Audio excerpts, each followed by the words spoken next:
feels like we have been in Texas for the last, month at this point. It is a long road trip. It is the Florida Atlantic Voice presented by Robes Law Group, ROBES, robeslawgroup.com. Personal injury lawyers, we appreciate them. We appreciate you. And Florida Atlantic is in the midst of a 6-day road trip, 2 games. The win over UTSA back on Wednesday night, and then North Texas coming up on Sunday. But we're just hanging out in Fort Worth, or at least the outskirts of Fort Worth, Texas. What would you say, Damon? By the way, Damon Arnette, FAU basketball legend, analyst on the Florida Atlantic Sports Network. Would you say we're about halfway between Fort Worth and Denton, the home of North Texas? Yes, we're on the outskirts of Fort Worth. I don't even know if this is still considered Fort Worth, but it might be. But yeah, we're on the very tip of the line where Fort Worth is going to we start approaching Denton. So we've been on the road quite some time here Fun in Texas. times. Left on Tuesday. This is now you've got 2 different home states. You've got the Damon Arnette born in state, which is Louisiana, right, and you have the Damon Arnette raised in state, which is Texas. Which one do you claim more? Texas. I got to claim Texas. Okay. You know, because that is my roots of everything, and my especially competitively foundation was built, and my family's still here. Yeah. You know, and so I'd have to say I got to brand me a Texan. Brand me a Texan. All right. So let's get to this game against UTSA on Wednesday night, and we'll spend some time on this because it snapped finally that 6-game losing streak. And I know that it was not, as the English would put it, the greatest advertisement for the sport of college basketball. FAU scored only 26 points in the first half. That's the second lowest total through 20 minutes that FAU has scored all year long. They lost to George Mason in Daytona at the Sunshine Slam. They scored 25 in that game. But then in the second half, things started to loosen up a little bit. FAU found the offense. Florida Atlantic rebounded pretty well. FAU was able to get stops. And I know that you say, oh, UTSA, last place team, only 5 wins on the season. But they had come off of a loss, or come off of a win, their first conference win of the year on the road at Charlotte, feeling pretty confident, being very aggressive to the rim. Proper adjustments were made. And you could have done like a junior high 6th grade 4-2 basketball game, FAU winning, and that would have been just fine. It was a grind. Fine. It was a grind, but you know what? Just to get that winning feel again, I think is more important than anything. Well, I mean, when you lose 6 in a row in the fashion that we've had, emotionally and mentally, it can and has taken an effect. And even when you lose like that, meaning 6-game losing streak, the routine things don't become routine anymore. Right. You struggle to do the routine things. Right. And that's kind of what you saw against UTSA, making layups, those little nice bunny shots that we was missing. We were shooting 24%, I believe, going in the first half from 2-pointers. Okay, and we didn't shoot a lot of threes either, so we were just missing shots that we normally miss. So it started to feel like, okay, so now this is how we're going to lose this game by shooting 20% against UTSA. There's nothing else, but they were able to put it together and come out in the second half and gave them a little breathing room. And it was good to see them make winning plays coming down the stretch because it wasn't a wide margin. No. Okay. But it was good for them to execute coming down the stretch because that's something we haven't been doing during the 6-game stretch of losing. The layups were a problem. Everything was ugly from that standpoint. But I just thought to see Kanan Carlisle continue to get further and further away from the troublesome part of his right calf injury, he's still not 100%. And we know that. He's probably more accurately 70 to 75%, but he's getting better as the days go on. But this was him being able to take control, not only offensively, but also defensively, where he's just so good denying off the ball. And I guess it's just a bad job by me not fully recognizing that when he went down, when he was injured, when he just made the one appearance during the 6-game losing streak. The 5 of those games, and then came back against USF. But he's so important off the ball, and I didn't quite give it enough. Or on the defensive side, I didn't quite give it enough credit. Yeah, and that's what we were mentioning. I mean, it's just more than the points, because the points that Kanan brings to the game individually, we were able to make up for that. Yeah. Isaiah Parker is the one that was kind of picking up the slack from a scoring standpoint. Josiah, I'm sorry. But defensively, he's able to send everybody home on their normal defensive matchups. With him, he has nice on-the-ball pressure. Yeah. And more importantly, Ken, and I mentioned this during the time that he was out, he doesn't get screened. And part of our problem defensively is our switches were coming late. And one thing that you don't have to worry about switching being late if you don't have to switch. And every time in this day and age with ball, there's always a ball screen. Yeah. So Kanan is able to get over 4 out of 5 ball screens, so where now everybody stays on their man. And that is a big deal because our switches would come late, our tags wasn't there, and then that created lanes to the basket. And it also allows Williams to stay home and get shot blocks again. Now he had 5. Yeah. Okay, so he's able now to get back into his home and stay there. And so that's just the domino effect of just his presence on the defensive end. I've gotten a lot of pushback, and I get it, and I understand it, and I agree with it to an extent about the whole injury storyline, the whole injury refrain with FAU about how, man, a lot of other teams are able to fight through injuries and find a way to win. And I agree with that. You're right. I completely agree with that. But thinking about it a little bit, just take this into account. Cannon Carlisle gets injured. Devin Vanterpool gets the flu. Devin Vanterpool comes back. Devin Vanterpool gets injured again. You're shorthanded. No Maxime Logie, who plays a very important 11 to 12 minutes every game that he's healthy. But keep in mind, it's not just overcoming major or at least significant injury for an extended period.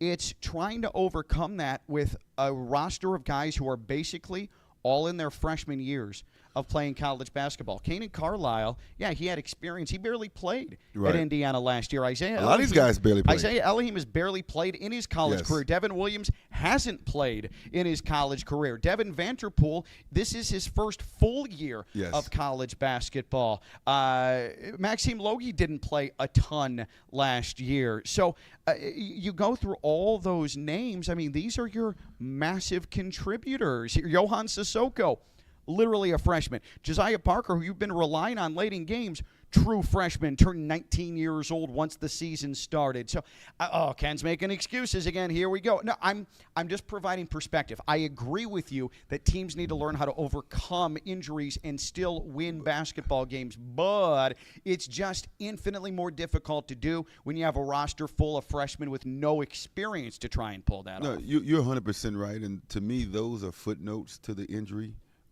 situation here. And more relative to the winning and losing of the games is to whoever pushback is given you. This is how you respond to that. Yeah. Every team is not losing their top 2 players at the same time. Yeah. Okay, so I don't want to hear that every team. No, yes, we can get by with one loss. We can play well. We didn't have Carlisle when we played George Mason. Yeah. Or was that Vanderpool? Who were we out? No, we had both of them against George Mason. Which one of those games that we had where we didn't have one and we almost pulled it off? UCF. UCF. Yeah. Okay, I'm sorry, yes. Against UCF, we didn't have one, and it was a 2-possession game coming down the stretch. So, yes, we can overcome Sandra the injury. Pinteline was at the line trying to make it a 1-point game with like a minute 20 left. Exactly. And so yes, we can overcome an injury, but I don't care who it is. If you take Michael Jordan and Scottie Pippen off the team – okay, you're going to say overcome that? And that's the equivalent of an effect that we had with Vanderpool and Carlisle being out. Carlisle, you just mentioned, Vanderpool at that time during the stretch only missed 1 game. Yeah. However, he was more than that because when he came back, he had the residual effect. He was not practicing. And I don't think who's ever giving you pushback understands that the man did not show up to practice because he had this flu and they were trying to keep him away from the other players. Yeah. So and then he just came to the game to play. Yeah. Okay, and so I'm sure everybody understands what it's like to have the flu, then overcome the flu, and your body's weak and all that, and then with the expectation he has to go out there and play a collegiate high-level basketball game.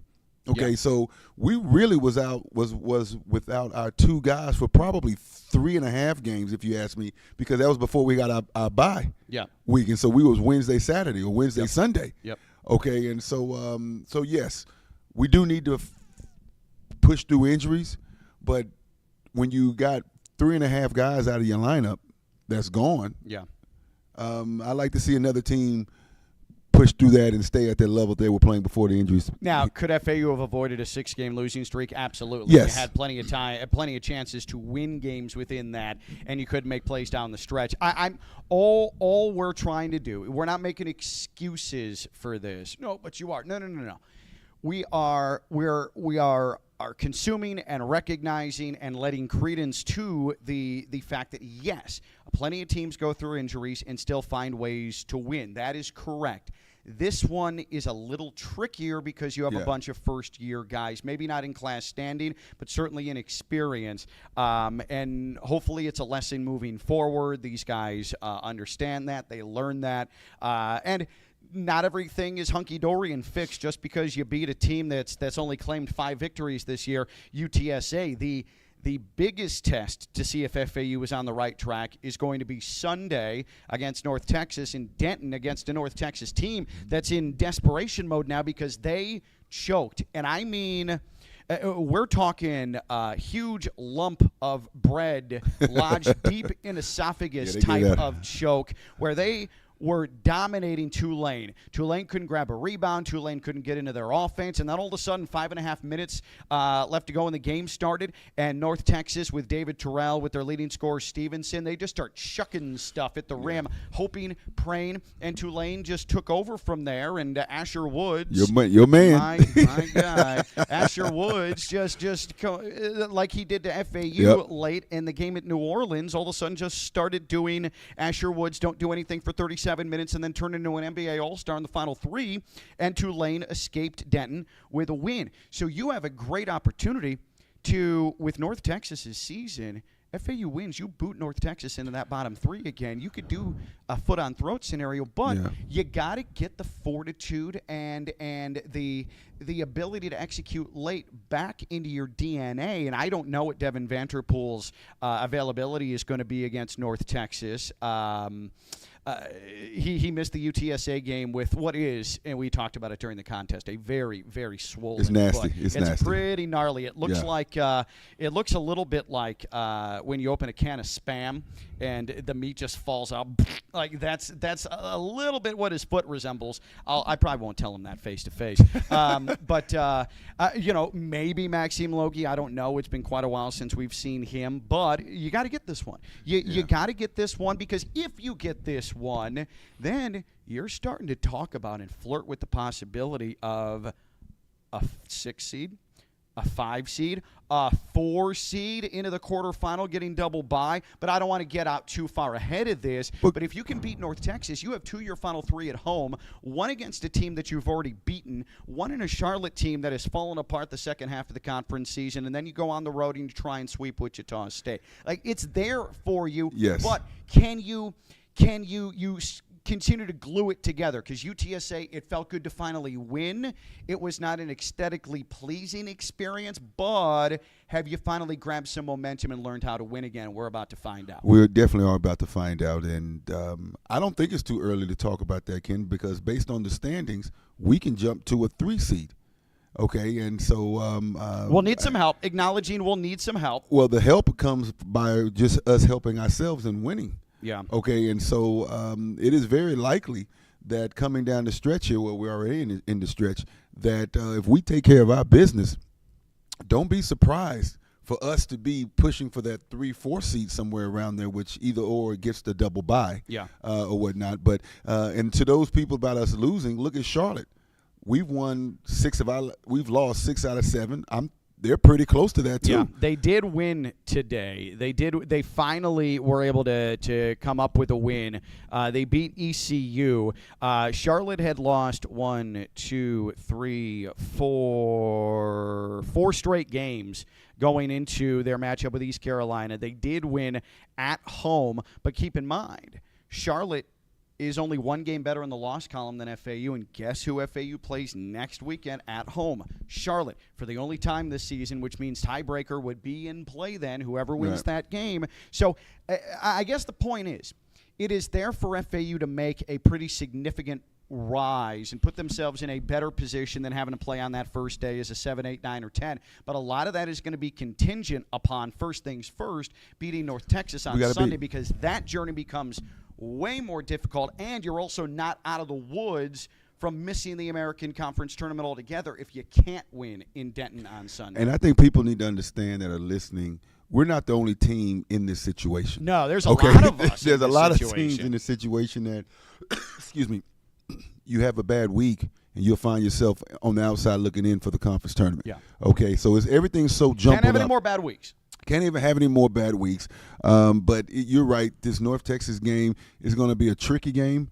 Tricky in the sense of it's not going to come down to necessarily certain execution, to be honest.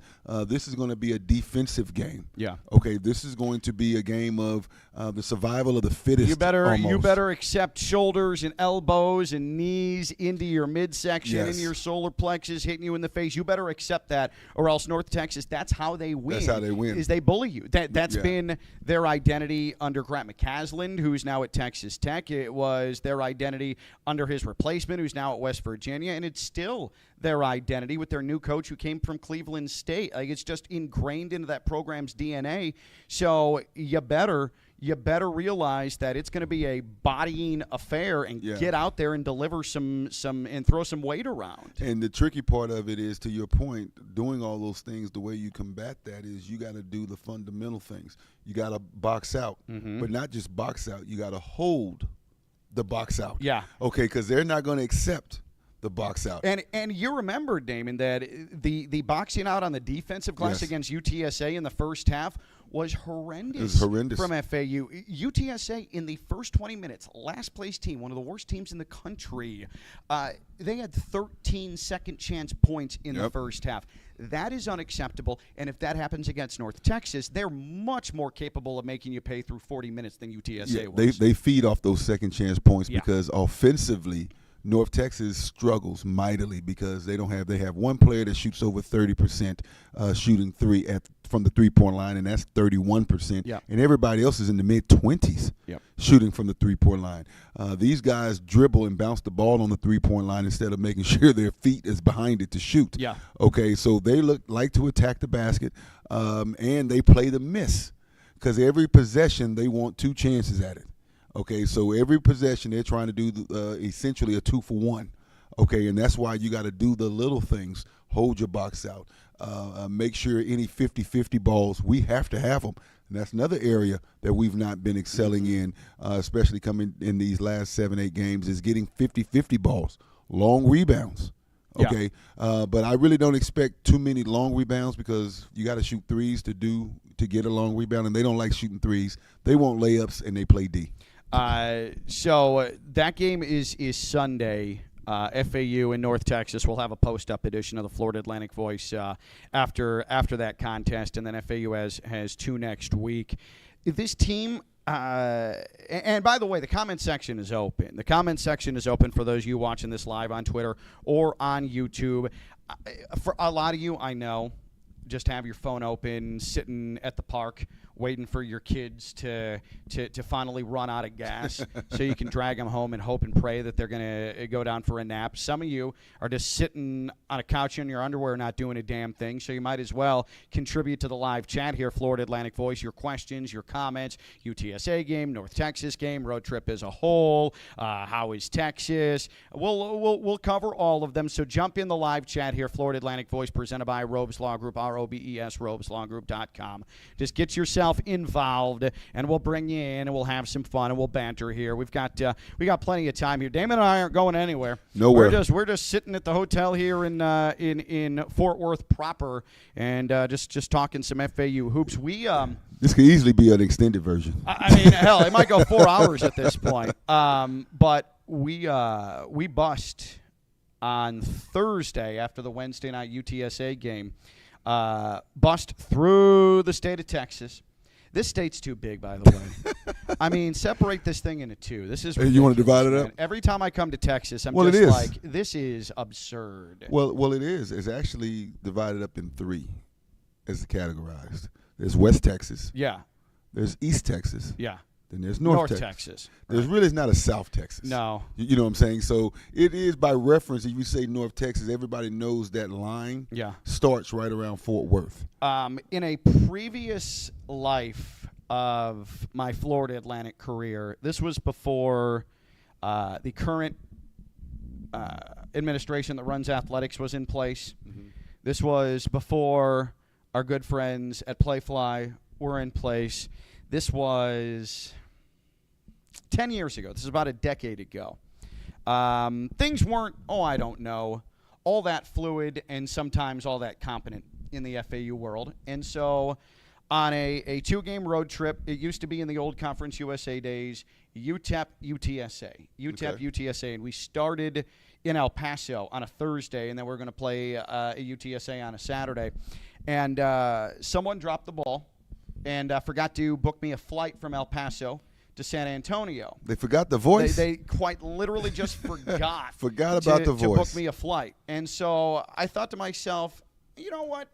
This would be a good chance to explore a little bit, spend some time with me and my thoughts. And you know what? I'm going to I'm going to rent a car. Yeah. And so I rented a car on Friday morning in El Paso at the El Paso airport. And I was like, you know what? We're going to drive to San Antonio. I'm like, 6-hour drive? No problem. Turns out that's not actually a 6-hour drive. No, it is It's not. longer than that. And what I didn't account for is just how little of anything there is between El Paso and San Antonio. At one point, and I didn't know this was a thing, at one point I was stopped by Border Patrol. I went through a border checkpoint in the middle of the desert. And I'm like, well, I'm not close to the border. No, I sure as hell was. That interstate is right quite there. literally like a quarter mile from the border, and they're checking my trunk. They're checking my car. Like, what am I doing? And then, like 6 hours later, I'm still nowhere near San Antonio, and I look at my gas gauge. I'm like, oh, God, I should have paid attention to that more. I need to stop for gas. Problem is, I look around. Everywhere I look, there's some mountains, and then there's dirt, and then there's some dead grass, but there sure as hell is no gas station, and I got real lucky. I went to a gas station with wood paneling falling off the sides of it in the middle of an expanse of zero, and was able to get some gas and complete my journey. But what the hell, man? That is West Texas. And see, God. the topography changes and that's how they classify things. North Texas, West Texas. Yeah. And East North Texas. Texas, like you can farm, you can do that stuff. It's a We're little in North greener. Texas. Yeah, That's we're why in North Texas. this is North West Texas. Texas is desert. West Texas is where Landman, the TV show. Yeah. There is a lot out there. Shout out Billy Bob Thornton. And there is a lot of stuff out there. You know what they have a lot of out there? Oil. Yeah. Okay, so that's where all that oil comes. Shout out Jerry Jones. That's why there's no construction so much out there, because that area is for the oil. Okay, and then there's East Texas. East Texas is pretty much everything east of Dallas heading toward Louisiana. Okay, so everything south of all that stuff is just Texas. it's just Texas. It's just Texas. So I'm glad you got to see the state, and also got to realize why nobody never drives. That was so dumb of me. I'll never. Well, ever no, it do wasn't. that You again. didn't know. It was you so just stupid. didn't know. Now, if I was with you, I'd be like, Ken, you idiot. I'm not going. Yeah. I'll see you there, man. I'll You see can you drive there. it, but I'm getting a plane ticket. I'm getting a plane ticket. But we drove in total on Thursday from Fort Worth San Antonio to Fort Worth with a stop in Waco. And it was awesome because obviously John Jacobs was at Baylor, and the Baylor staff came out to meet us at Terry Black's Barbecue, famous barbecue franchise here in Texas and in the Midwest here. And that was awesome. Like, just to see them come out for Coach Jacobs. Scott Drew is out there hanging out. The food was unbelievable. I mean, just ridiculous. And I'm on record, much to your derision, I'm on record as saying that I like the vinegar-based Carolina barbecue more than I do the Texas barbecue with the the syrupy thick barbecue sauce.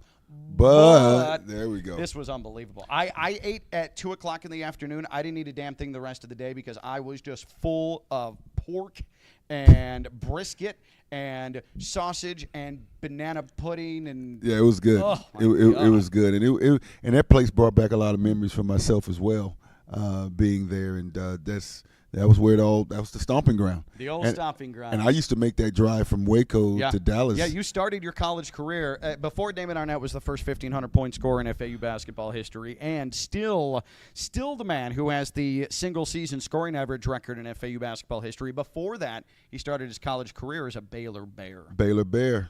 That's what we were. And so I would drive back and forth from Waco to Dallas. Yeah. Almost every chance I got. You know, and so just the city has obviously grown. Chip and Joanna kind of did a lot to Waco. Yeah. You know, but you can still Chip see and Joanna. You can still see a lot of the same old structures, and that's one thing I love about little towns like that you see in Texas a lot, especially in the rural areas of Texas. They don't tear down nothing. Very rarely. The structure's going to stay there. They might come in and put some new floors and put some fresh paint on something, but they don't tear down the architecture of the city. And when I came down, believe it or not, the ground was still smoking with David Koresh. With the Branch Davidian. Yes. You can see the smoke come up. Yeah. And they literally would have certain roads and exits off the interstate you couldn't take that would take you that direction. That's crazy. And but I mean, you would see smoke for weeks coming up out that ground. You are old. Oh, well. I mean, what do you mean? That was just 5-7 years ago. No, it was not. It was 1993, I think. 4. Come on, man. One more thing on that, too, and I don't want to be all super self-indulgent or anything like that, but I thought that it was just cool from my perspective to be able to see Scott Drew, who I have not seen since 2002, and it's not like this is the world's tightest relationship or anything, but I am there are still some people who think that I believe I went to FAU. It's not true. I did not go to Valpo, or I did not go to FAU for college. I went to Valparaiso in Northwest Indiana, and so little known fact, I had never even heard of FAU before I moved down to South Florida in 2007. Boy, have things changed. But I went to Valpo my freshman year. Scott Drew, part of the whole Drew legendary coaching family. Homer Drew into Scott Drew into Bryce Drew. All three have coached their teams into NCAA tournaments. Right. So Homer Drew retired. That's the dad, correct? That's the dad. Homer Drew retired. He was the coach of the Bryce Drew legendary 3 against Ole Miss, Pacer play, Cinderella, Sweet 16 Valpo team of 1998. Homer Drew had retired in 2001. So in 2002, my freshman year, Scott Drew took over the program at Valpo. FAU won 20. God, I keep saying FAU. Valpo won 20 games. They were the number 1 seed in the Mid-Continent Conference tournament, got beaten in the final by IUPUI, coached by Ron Hunter, who is now the head coach at Tulane. Scott then went on to coach Baylor. Baylor was coming off of the murder scandal that damn near shut down the program. Yeah. And so Scott Drew was brought in to pull off a miracle, and boy, did he. He turned that into a perennial NCAA tournament team and an eventual national champion. And so I haven't seen Scott, though, since 2002. I knew him being part of student radio at Valpo, doing that whole thing. And so we were able to kind of – so y'all alumni? Yeah. He's not. He went to Butler, actually, but he's just like me for all intent. He coached the damn basketball team. He's for all intents and purposes an alum. His brother Bryce is an alum. Fair enough. Good enough. But it was cool to see Scott again. Good to chat with Scott. We still have a lot of the same cross relationships at Valpo after all these years, and so that was cool. That was really cool to see Scott Drew, and thank you to Coach Jacobs for brokering that, because that was selfishly that was pretty awesome.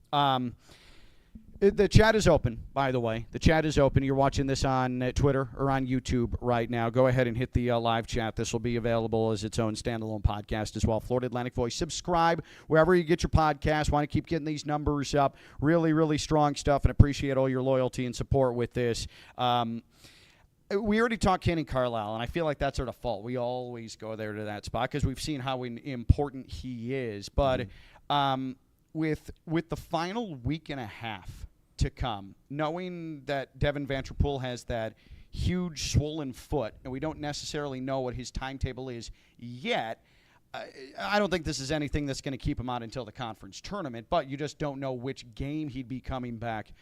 Who is an individual that needs to be leaned upon, needs to be at their best of the season? You can't say Cannon Carlisle, and you can't say Devin Vanterpool. Who's it going to have to be that maybe needs to carry the most water here for FAU? Well, I'll tell you this. I think we'd make a mistake if one person tries to carry the most No, I water. agree with that. I believe what needs to happen is that Elohim has got to stay consistent.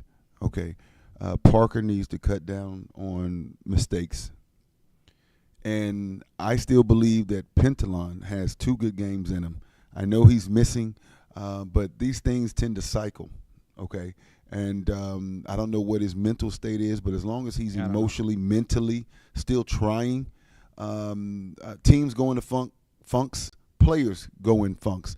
But they end up cycling themselves through if you stick with it. Yeah. Now, that's the unknown is if he sticks with it. But to answer your question, if he can show up, okay, if he can make people know that he is on the floor and on the team, if he can make himself, I'm not even going to say relevant, Ken, but if he can make himself just appear so where you notice him out there on the floor by doing a few positive plays in the time that he has. His minutes has been cut. So in the minutes that he has now, if he can, string together a few positive plays for himself, that's going to help us. Okay, if he goes 3 for 5, that helps us in that game. Well, you realize FAU, when Xander Pentalon scores 5 or more points, is 14-1. Oh, well, then there you go. 5 or more points. And I asked for 3 for 5. So the only game FAU lost where Xander Pentalon scored 5 or more is UCF. Well, that's what I'm saying. I think he's been the one through this tough patch here that we've hopefully coming out of. If he can finally, if he can just, I think it's a confidence thing. It could be, and I don't know what's going on with him to that extent. I'm not around him enough to know. I'm sure the coaches are staying positive with him. But if he's able to just be what he was, okay, and he was never, a 20-point scorer for us, but he would make some shots when he had the opportunity. And he'd miss some, but he was someone that had to be accounted for. Yeah. Okay. He's got to get back to that. Now, if his minutes doesn't allow him the opportunity at this stage of the game, the next person in line that I feel like needs to get back and have some level of consistency is Amar Amku, because with Pentalon's minutes going away, he was supposed to be like the 6th man coming off the bench. But now if he's not going to respond to that 6-man role, Jacobs and the coaching staff has got to find someone else. If you notice, our scoring off the bench totally flip-flopped because you put Parker in this lineup. Yeah. Okay, so we need someone to get 5 to 9 points every game off that bench. Okay, and so the next man up is Amar. Yeah. Okay, so if Pentalon is, and I really believe the coaching staff is going to give Pentalon one more opportunity tomorrow to kind of see where he's at, and then you got to move on because you got, 4 games left, 3 games left? 3 games after Sunday. You got to figure it out. You got to know what you're going into, what you're going to have, or who you're going to in the conference. We can't keep begging for people to come in and have an impact on the game. Okay, and so that is my pecking order, so to speak, as to your question, who else needs to do something. You can't ask no more from anybody else. You can't ask Devin Williams to score 15 points a game because that's not his DNA. You can't ask Josiah Parker to do more than what he's doing. You can't ask, hopefully, Elohim can throw a 20-point game in there for us, averaging a good close to 15 right now. Consistently he's been getting. Carlisle, you can't, let him just do his thing, so to speak. So you do want those guys to maintain. Yeah. Who you want to pick up the load is who these guys are going to be getting the opportunity to come into the game to mix into that. Hopefully we get Logie back. Which I believe he may have practiced yesterday. I suspect that there is a better chance of seeing Maxime Logie against North Texas, and I don't know anything definitive, so I'm not revealing any sort of secretive information. But what I would say is that there is going to be a better chance of seeing Maxime Logie in the game against North Texas than in any game since FAU lost at Memphis. Yeah. I think that's probably pretty safe to say. And maybe he won't play. He might not play, but it seems like he's starting to get back active a little bit here on that foot. I hope he's practicing, and if he's practicing and doesn't play, that's good, because now going into our next game being Thursday, against so Temple. Now you got another good 4 days. And because he's been out, there's conditioning that's got to happen. They're not going to throw him out there if he confidently can't run up and down the floors 5 times. You see what I'm saying? So it's a process of it, but getting him back and for him, hopefully he comes back doing his magnetic things, as I call him, the magnet, always finding the ball. We should start resembling what we had when we went 6-1. Since we brought up Maxime Logie, I just want to recognize Vincent Neugebauer, who over the last couple of games has come on the floor and he has made an impact. Just his sheer size has affected teams. I thought that he was productive against USF, doing small things, throwing his body around, grabbing some rebounds, being stubborn underneath. He scored a really nice post move against UTSA. Is he going to ever come in and be dynamic? No, but is he going to come in and now feel confident enough that he can move his feet enough to be in the right position to alter his shot? He's going to be able to cut off a dribble. He's at least going to be able to have the defense account for him, or have to account for him if he sets himself up in the post. I think he's there, and I don't know what his role is going to be the rest of the year, but in the absence of Maxime Logie, one positive we've seen is that Vincent Neugebauer has put his head down and he's done a lot of the unheralded work in the small amount of minutes he's got. And that's what and he kind of makes it more obvious of what Pentalon is not doing in a lot of areas, because when you get those spotty minutes right there, to see him come in and be positive plays. He makes positive plays in the short time that he's in there. Yeah. That in contrast to Pentalon, who's struggling, obviously, but that's what you want to see from the next man up. The minutes you get, let's do something positive. Okay, let's string positive plays together, and he doesn't hesitate. He's not second-guessing himself. Neugebauer is who I'm referring to. And that move that he had, I mean, he surprised the hell out of me with that, because he did it so fluidly, and it was just 2 points. It wasn't nothing spectacular. You might as well call him Vince Duncan. Oh, my God, that's nice. Yeah. So he had his footwork together and just no hesitation, and he felt comfortable doing what he's doing, and that's what Pentalon needs to do. He needs to insert himself emotionally, mentally back into a comfortable space that allows him to do what he's used to doing. So I just wanted to bring up Vincent Neugebauer because, again, should be mentioned. Is he ever going to be an epic game changer? No, but he should be mentioned. It's at least it's another option, right? You never know when you need to pluck somebody like. We've been talking about Max Langenfeld forever, but you never know. You never know. Neugebauer is someone that I think, again, especially with the health, the wishy-washy health consistency of this team this year, you never know in a conference tournament scenario, and you got to get there first, but in a conference tournament scenario when you might need to get 4 or 5 minutes from Vincent Neugebauer to try and slow down an opposing offense or grab some rebounds. No, you're right. And what he has a presence with his size. And he's agile for his size. And the reality of it is that if you don't put him in there, you're putting a lot more stress on Williams, or we now have to get small. Yeah. Okay? And that's not the defensive strategy. It's based on being small. Yeah. So Nuggenbauer has the same kind of effect that Carlisle has. When you put him in the game, everybody can stay home. There doesn't need to be a massive, okay, now you got to go from what you're comfortable with to what you're not comfortable with because our depth is short tonight. So Nuggenbauer allows everybody to stay home and play in their natural, comfortable positions. And offensively, whatever you get. But defensively, he's on his switches, he's on his calls. And to be honest, I hear him talking more than anybody else on the team. Yeah. And to have that back row being the eyes and ears for the front row, communicating, it helps the defense out tremendously. I was thinking about this this morning. You have a fascinating storyline shaping up Sunday for this FAU-North Texas game outside of just what it would mean for FAU to take another – fascinating. Call it fascinating. Take another step towards the avoiding missing the conference tournament. But you also have three brothers coming together to participate in the same game. You have, of course, Damon Parker on the FAU staff.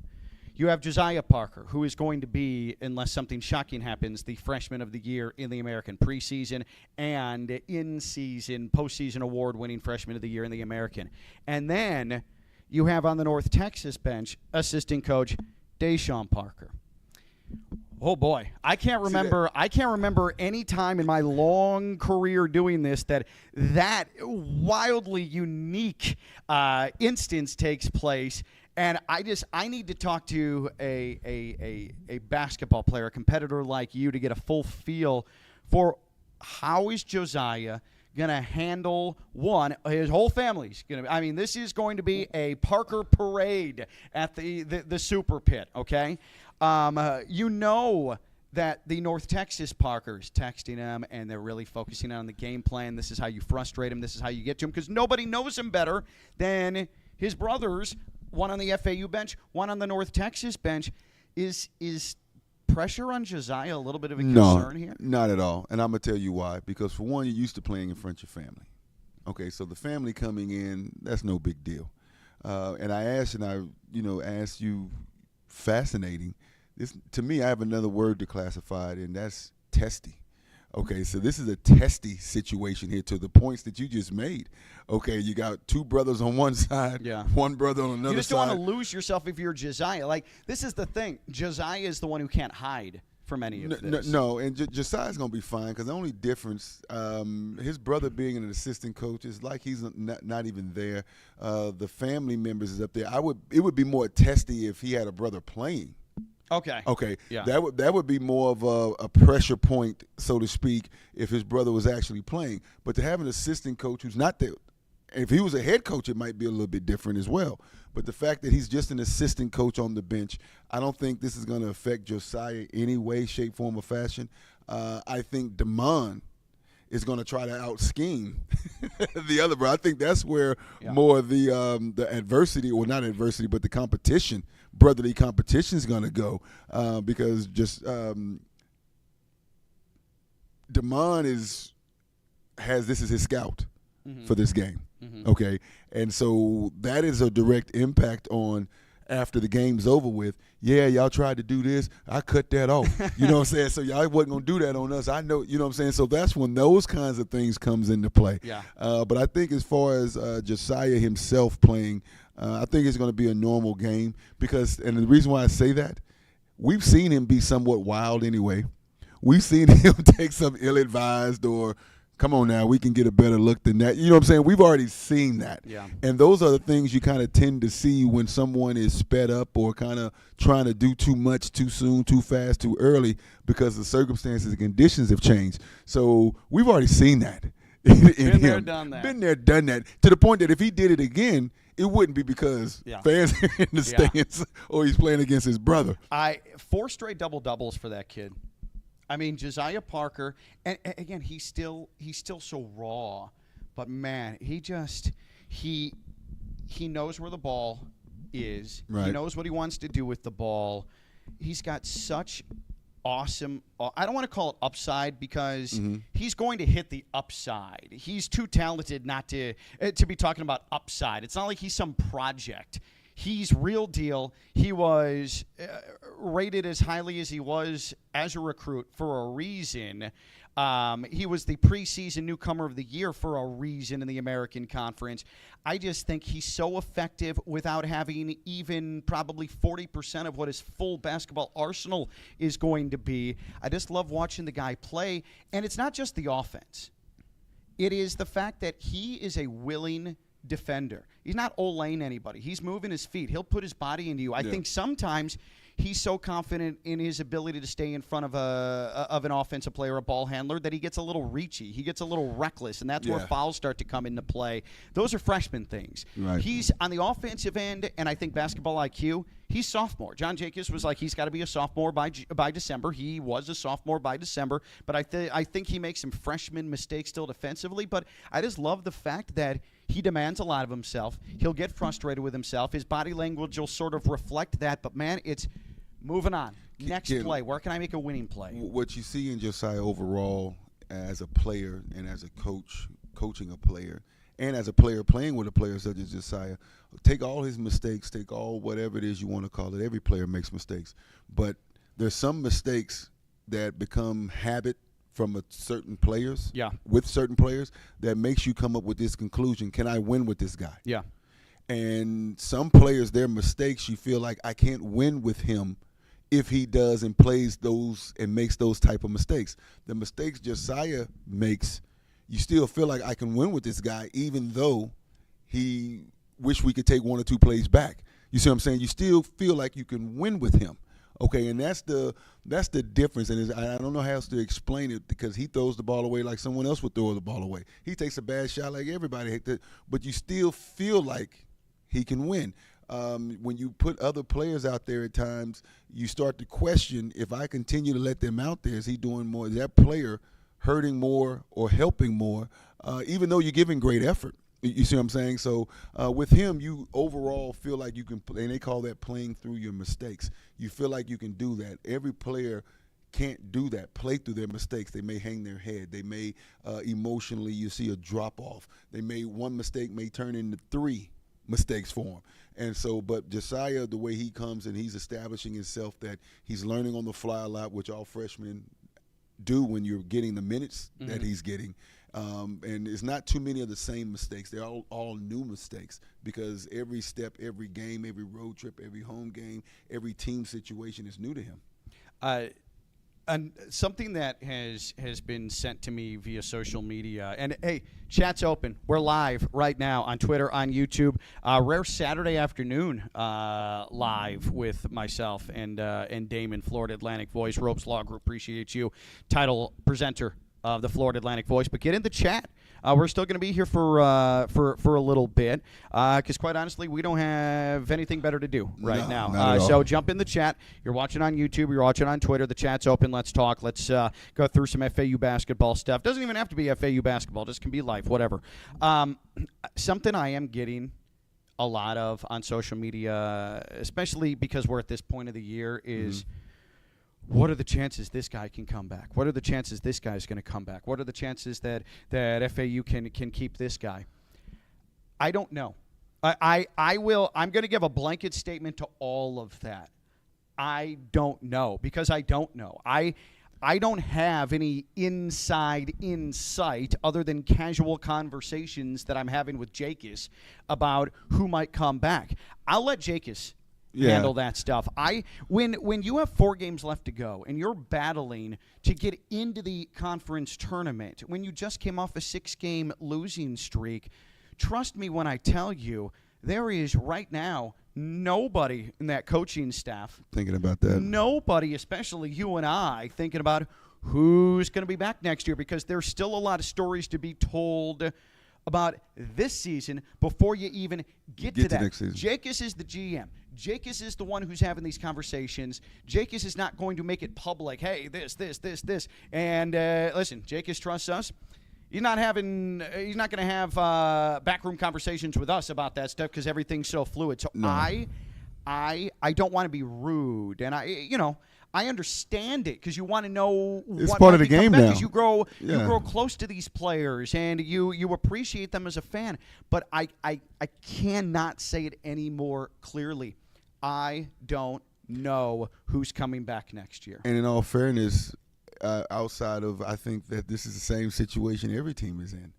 With all the movement, every team, you can't say definitively at this stage of the game who is That's a and good who isn't point. coming. That's a very good point. So when these questions are asked, a lot of these questions and a lot of situations that you find Florida Atlantic in, that is just the state of the game, okay? And everybody, Florida, everybody's worried about who's coming back because that team only has a certain amount of money that they're going to pay a player, and you have no idea who's going to come out of anywhere and overpay. Yeah. You can take the best player on Michigan right now, and you have no idea if Alabama is going to double whatever it is Michigan is offered to keep him. Yeah. Okay, you just don't know who's desperate enough to pay for a player to come, and until that is set, you just don't know. It's like a draft.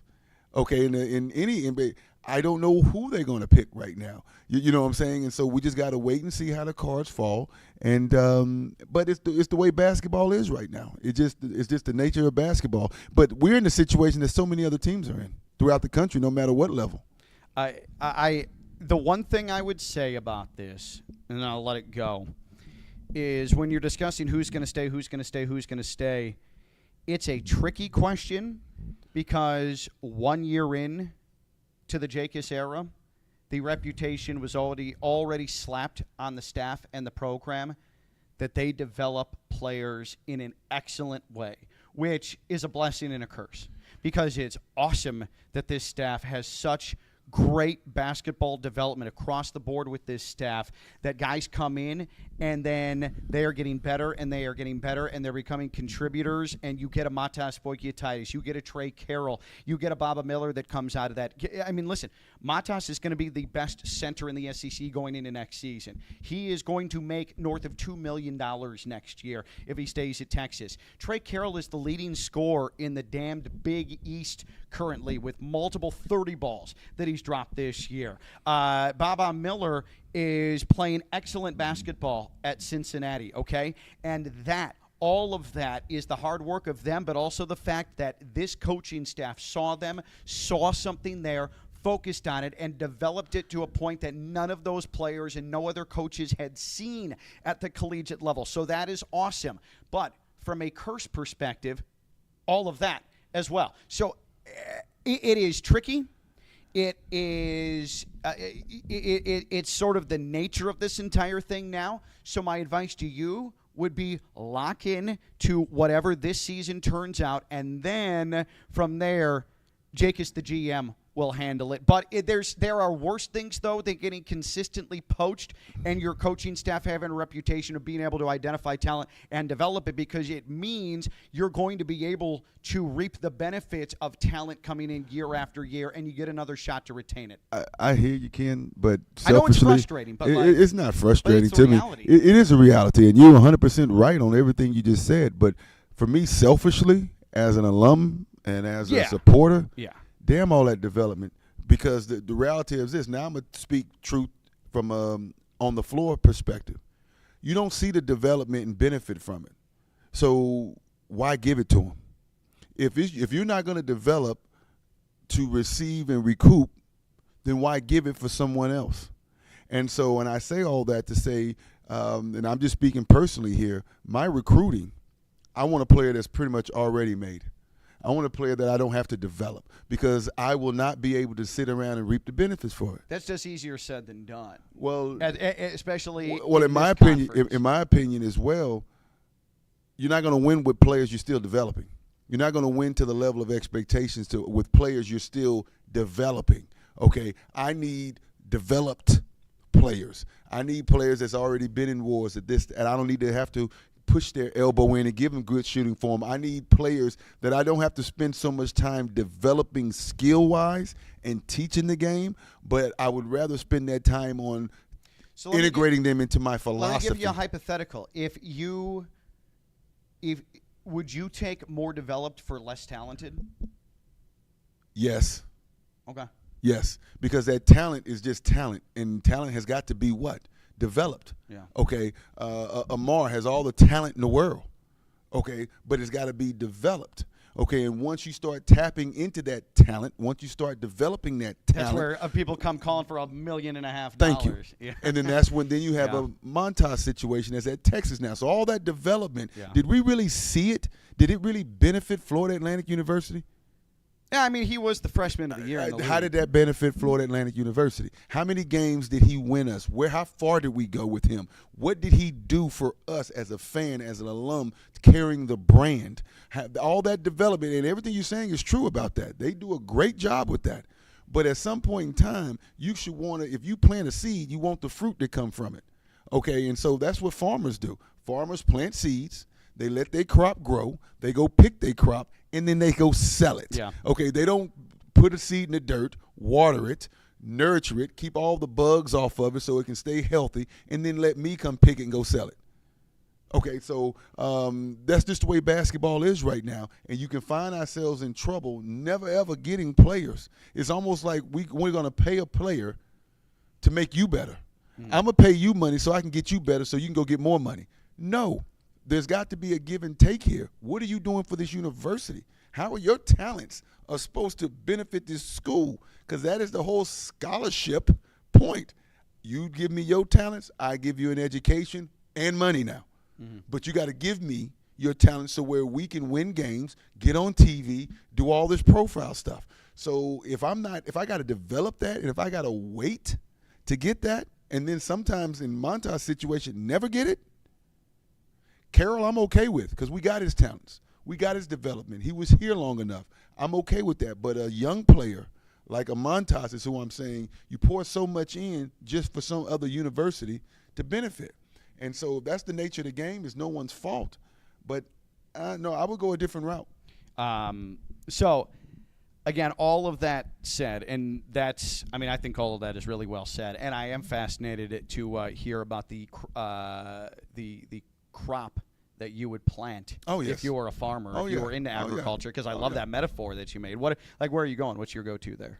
Are you doing tomatoes? Tomatoes? Okay. Tomatoes. Probably, tomatoes you got to pick when? I have no freaking clue. You got to pick them in the morning. Oh. Before sunrise a lot of times, especially here because the birds. You are so from deceptively worldly. But all this stuff, I'm from Texas. This is are agriculture. I was in 4-H in high school. How about that? I didn't know that. I was in 4-H. I would, just because growing up in Illinois, and I saw it reap a lot of financial benefits, I'd go straight soybean. Man, soybeans? People love soybeans, man. Picking soybeans is hard, man. That's why I'll have a staff. I'll buy a big old tractor and. Soybeans is nothing but a flat string bean. Green bean. But I mean, it's a very necessary. No, it is. It is. I don't like those type of vines, those weed vine type of plants, because that's how they grow off the weed vines. All right, 4-H. So I really like a tomato. Yeah. I mean, a tomato you can actually like. I mean, you can, I guess, eat a raw soybean if you want to. Yes. But I used to grow up. I used to have a garden in my backyard, and we would plant tomatoes. Me and my family, my brother, my sisters, we'd have to go pick them and make sure to put the scarecrow up in the middle of it, which is a real thing. Does that work? Yes, it's a real thing. And there'd be times when you go out there and pick a tomato and just eat it right then and there. Just bite into it like an apple. You are fascinating. You are absolutely fascinating.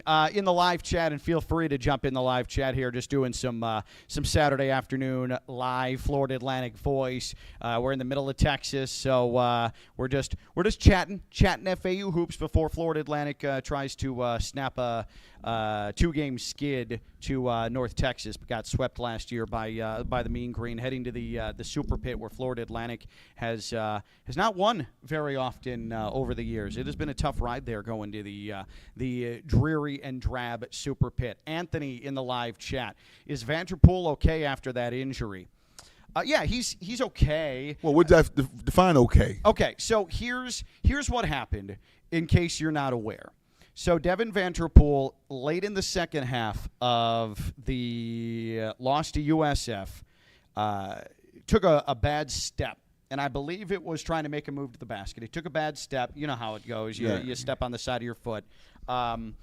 He didn't really feel anything, though. There was an initial twinge, like, that didn't feel good. But, I mean, you saw, he wasn't encumbered by it. Right, He kept had playing. the game-tying layup to force overtime. He looked good. He was moving around. But then the next day, after the adrenaline wore off, he woke up, and his foot had just exploded, swelling absolutely everywhere. And so he has been in a boot since. And the last time that I saw his ankle was Wednesday afternoon before the UTSA game. And I think I said it earlier, it looks like an uncooked lump of Spam. Like, it is just big and meaty and bigger than it should be. And he's not limping as badly as he was wearing that boot, but I would suspect that it's I don't know what his status is going to be for North Texas, but I would think that if he has designs of trying to come back, I just think that the coaching staff would prefer a long play here, especially considering you don't play again until Thursday. Because if he still has swelling, the last thing you want to do is put him out there when you might be able to have him with no swelling on Thursday. And on top of that, knowing the type of physicality this game is going to be. Yeah, this might not be best suited to throw him in there. I would expect, that because he hasn't practiced, and I would expect that he's going to miss this North Texas game would be my total guess on that. But his foot does look like Shrek and Ogre. Poor guy. Yeah, Poor guy. it does. And so he's limping around, but he should be back. I would think comfortably. Yeah. Like, he's fine. It's not like we're not going to see him again. He's fine. But he just needs the swelling to go down. But in terms of is he okay? No, he's not playing most likely. So from that standpoint, no, he's not okay. If you're not playing, you're not okay. Yeah, but I'm just saying from is this going to be a long term? No, this is a sprained ankle. Yeah, it's a sprained ankle. There's nothing more than that. Yeah, all from what I'm told, all his X-rays came back negative. Yeah. There's no breaks. Yeah. He didn't tear an Achilles or so from pull any that tendons. perspective, Yes, it's just pretty much waiting for the swelling to go down. Yeah, which it has. It's not like it's gotten any bigger. But again, I think as you're on a quest to try and be the healthiest you've been all season, going into the most important part of the season, I just get the sense, because I also don't know, looking back, if this coaching staff is 100% on board with their decision to play Kaden Carlisle in that East Carolina game. It may have affected in an adverse way his ability to come back sooner. I don't think they're going to do the same thing with Devin. With Devin, yeah. Have you ever had a sprained ankle like that? Yeah, it sucks. And see, the sprained ankle, for everyone listening, I'm sure most of everybody's had one. It's just a swelling to go down. Once the swelling goes down, you're pretty much. You can always put a brace on to stabilize it, but when his foot can't. When you're still stepping and feeling pain, that's the indicator. You can come back with still a damaged ligament ankle. You'll have a stabilizer put on, a brace put on, you're fine. So you don't have that. You know what's the angriest that I have ever been? More often in my life, the cause is playing sports and doing that thing where you sprain your ankle and you keep doing the damn step on the side of your foot and re-spraining the ankle. Like, you're playing ball, you take the bad step, you're like, but then you go back out there, and then sure enough, like 5 minutes later, you do the same thing again. That's infuriating. But you know what? I hate that. Believe it or not, I never got taped. Excuse me, bionic ankle. No, not at all. But growing up, the more you sprain your ankle and roll it, the better off you are to come back from the next time, because your body's used to that flexibility. Is that an actual factual medical observation, or are you Yes. just making something up, Dr. Arnette, based on personal experience? Because the reason why your ankle gets sprained because you overextend something down there, because your tendons and all is not meant to be stretched that far. So if it's used to being stretched that far, it's still going to hurt, but the recovery time is different. So if you just think about it, the first time you probably done it, you sprained your own ankle. I guarantee you it wasn't as bad as the last time you sprained your ankle, but you did the same thing to it. Okay. You see what I'm saying? So it wasn't as severe because your body kind of adjusts to it, and if are used to it, it's like boxers getting hit. Yeah, it hurts the first time, but if you're used to getting punched, do you actually think they start? If I was to go out there right now and get in a boxing ring with anybody and get punched in the nose, I'm sure it's going to hurt like hell. But if I'm getting used to getting hit in the nose, then the pain doesn't stop. Your body just reacts differently to something that it's already felt before. Make sense? Yeah, it makes sense. But if you're a boxer and you get knocked out, it's not like your jaw gets stronger. Then you have a glass chin, and then you're knocked out over and over again. No, you're right. You're right, because that's getting knocked out. That's something that you can't your body, because there's a disjointing. Okay, you there's know like what a I'm saying? brain element. Yeah, to there's that. there's a brain. Okay. There's a God-given fact that if I disconnect your jawline to your nervous system, you're gonna fall out. Okay. Okay. I don't care how many. Sleepy time. If you do it 10 times, you're gonna fall out 10 times. Yeah. But as far as getting hit in the nose, or actually even better, getting hit in the stomach. Yeah. I mean, just think about that. Those guys get punched in the stomach and act like no one touched them. Yeah. Because the pain is there, Yeah. but they're just not feeling it, because your body tends to have an opportunity to adjust sometimes. And with a sprained ankle, getting back to that, that's one of them. Now, a high ankle sprain, Oh yeah, that sucks. that's something totally different. Yeah. I'm talking about a regular, average, Joe Blow type of ankle sprain. You know what I'm saying? Just referring to that piece of it that comes from a rolling, but he doesn't have a high ankle sprain. I love the prospect of recurring segments, Farmer Arnette and Dr. Arnette. Oh, well, I'm no doctor at all. I'm just telling you as an athletic doctor, I guess I could be. Okay. From a player's perspective. Uh-huh. I can do self-remedy. All I'm right. a self-remedy doctor. Okay. Don't worry about that. Put this on it. Put the ointment on it. Yeah, put the ointment on Put it. the ointment on Go it. get some Robitussin. Yeah, just rub some tussin on it. Rub some tussin on it, as they say. Yeah, just go get that. Go get that witch hazel.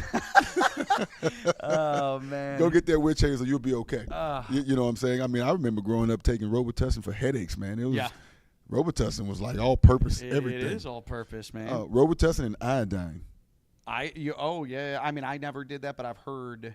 Oh my goodness! Did it work? Iodine, yes, it sting. Iodine would come into you buy it in like an eyeglass, eyedropper, and it had a stick on the end of the little plunger top, which you squeeze out. Yeah. And I tell you, my mother would drop that in whatever scrape you would have, and immediately your skin turned red. Okay, from the iodine. Mm-hmm. Okay, and it would burn, but there'd be a scab on it the next day. Hey, I'm healed. Put some iodine in your cut.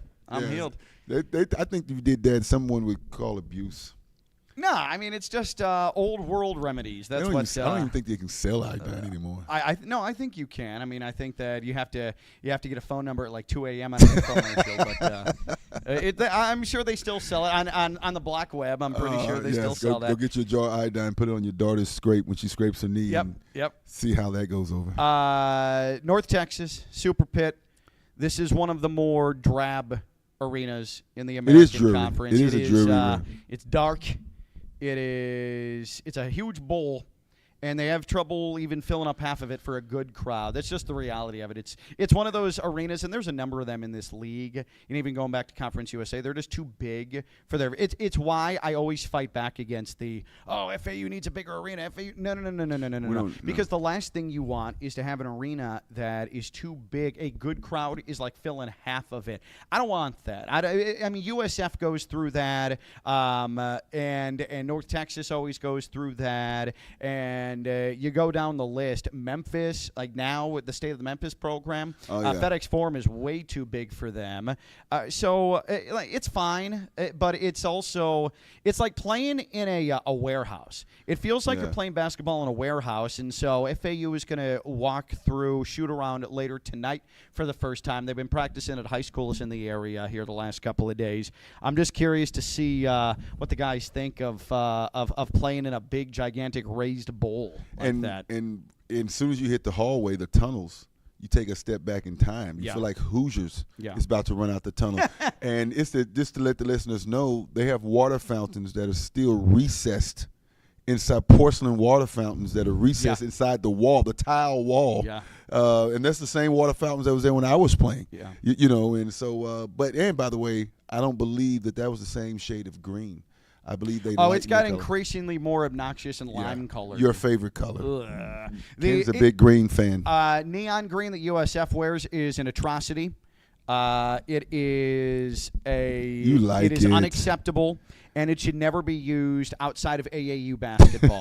It is the laziest try hard cool, but not trying to be cool too hard trying to be cool color in all of sports. So you hope North Texas goes white tomorrow? I'm sorry. Yeah, but their floor's still going to be that big. You almost have to wear sunglasses to look at North Texas's floor. Yeah, that eagle that they have, and just the arena itself is dreary. Yeah, it is. It feels like it's raining outside Yeah. when you play in that arena. Yeah. You would not know what time of day it was if you were in that arena. You just don't have any sense of it. But it is it's satisfying to win there. And I like Denton, and I like the fact that there's a Buc-ee's right across the expressway. I've never been to Denton. Buc-ee's. Oh, there's one right next to our hotel I right saw now. it. I'm going to walk over there. Yeah, you go get some brisket. Go get some Buc-ee's brisket, I've man. heard about Buc-ee's. Oh, my God, man.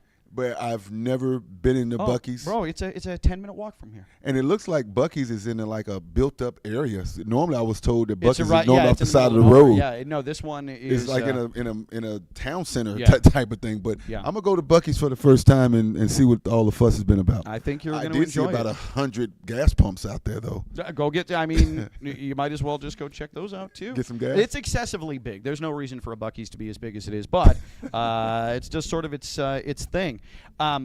Shout out Jakis, by the way. Speaking of by our hotel, he brought me last night to get some Portillo. So both him and I are Chicagoland guys. So we got little Chicago food consumption and opportunity, as I like to put it. So a little Italian beef and beef and cheddar. And That's what y'all eat up there? Yeah, Beef with and the cheddar? chardonnay. Oh man, Okay. I mean it is just superior. Okay. To Would you rather anything. that or a Texas steak? I'll take the Italian beef, man. I appreciate the You rather barbecue. that? Really? Oh, a Texas steak? A Yeah, you Tex- can get good steak anywhere. I don't No, you care. can't. Yeah, No, you can. I no, don't care. not Texas steak. I don't care, man. Oh my God! You But can you get you steak better be anywhere. nice because I don't think the city of Chicago have they claimed you back because of your timidness to go in the cold weather No, now, huh? they have not. So you sure are repping somebody that's Yeah. not claiming you, Ken. Yeah, They- no. I think they took your card a long time ago. No, you're right. I mean, a long time ago. But thank you to Jakis for letting me dabble in Chicago Fair with him. Oh, we're right across the interstate from Texas Motor Speedway. Before we wrap, and take your advantage to jump into the chat here another couple of minutes. FAU basketball, your questions, your thoughts, your observations, your reaction to anything. We'll cover those before we wrap up. But you said you had a Texas Motor Speedway story because we are right across the interstate from Texas Motor Speedway. By the way, May 1st through the 3rd, because I was curious, is when NASCAR comes here. Right. I actually ran around the entire track today. You got in? Get my workout in. Yeah, it was windy, man. It was excessively. How wide No, is I it? didn't get into the track. It's a 2-mile, might be 2.5-mile oval, but I ran around the arena, around the stadium. the venue. Well, yeah. my story is not that interesting as I kind of reflect on it. I thought I had something a little more juicy. scintillating. Yeah, but growing up, okay, my summer job I worked with a gentleman in our church, okay, and he had his own water system, fire system that he would install in hoods and kitchens and Gotcha. the automatic emergency yes, sprinkler yes, systems. the emergency sprinkler system. And so during the summers, I would go around with him and help installing in hotels or wherever he got a job to go do it. And when they were building this, that was around the Speedway. I was in high school doing it, and he got a contract to install at the Motor Speedway. Motor Speedway. That's a huge contract, I'd have to imagine. And so we went in there, and I think we may have had to put in about 200 or 300 of those systems. Okay. So you were working? Yes. Wow. While they was still building, I think it was still dirt. They didn't have the track in. Okay. So one of the perks that he had was for the opening. It was going to open later on that year. Okay. And I was able to be at the first race of the Motor Speedway. Oh, that's pretty sick. And I was down there on the infield or what have you. And that was my experience of NASCAR. Never been there. I've been to one NASCAR event since then because of that one. And that's when I really had an appreciation for NASCAR because I was down there on the pit. I was able to Earnhardt's and all those guys. I was able to see all those guys. I didn't know who they were at the time because I didn't follow NASCAR, but looking Jeff back Gordon. on it, Jeff Gordon, all those guys. And so to see them race in them cars, to see how close they are at their high speed, I got a real good appreciation for that. You know what I'm saying, for what they do. and to be in the car with it, because they let us drive a car around and all that kind of stuff, and to be in the car and see how restricted, confined it is. Okay, and I'm told now it's even more confined because of all the safety things. They've got that Hans device that connects to your neck. This was obviously Earnhardt before died. all that. Yeah. And so they had the roll bars and all that stuff in there, but it was just so restricting in there. I mean, you think sitting on that bus driving up here was confined, but it was more restricting than that. Yeah. Okay, because the ceiling is right on top of your head, and so the roof of the car is right on top of your head. So I was able to experience NASCAR because of that, and I was able to be on the infield to see all the cars up close. Those things are very low. It's like being on a skateboard. Yeah. You know what I'm saying, is how I classify it. But it was real cool to kind of see that it's loud as hell. Oh, hell yeah. There is so no loud. bigger testosterone rush for a young male, because I went to a couple Indy 500s and had the same reaction to it. There is no bigger testosterone rush than the first time you hear those engines turn on, whether it's NASCAR or those machines, those Indy cars, just the sheer power. It makes me. I'm growing a hair on my chest just talking about it. It is right a now. pissing contest. It really is. Who has the biggest engine? Yeah. You know. Yeah. And something else I was very shocked to see is at this time in my life, teenager, I didn't turn on NASCAR. No, hell no. But all the people that came. Oh, I know, man. We were talking. I mean, they have more people than at an NBA game, I a think college Texas game, Motor a Speedway football. holds like 60,000, if I'm not mistaken. And some state tracks have more than that. Well, the Indy 500. Is it like 100, isn't it? No, it's like 400,000. Oh my goodness! Yeah, I'm way off. Daytona. Daytona is like 175, I think, something like that. It is amazing, and to be able to be on the infield during the entire race. I had a great time. That's awesome. to be down there, and the sprinklers worked. And hopefully not, because that meant there was a fire. Oh, good call.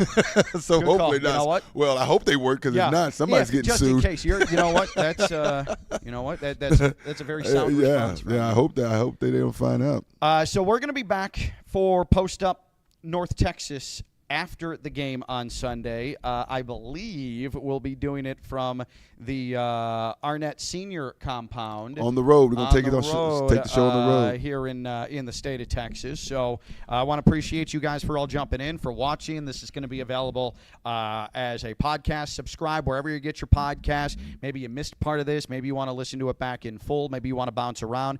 That's a great way to do it. So just subscribe to the Florida Atlantic Voice podcast, and we'll talk to you on the air.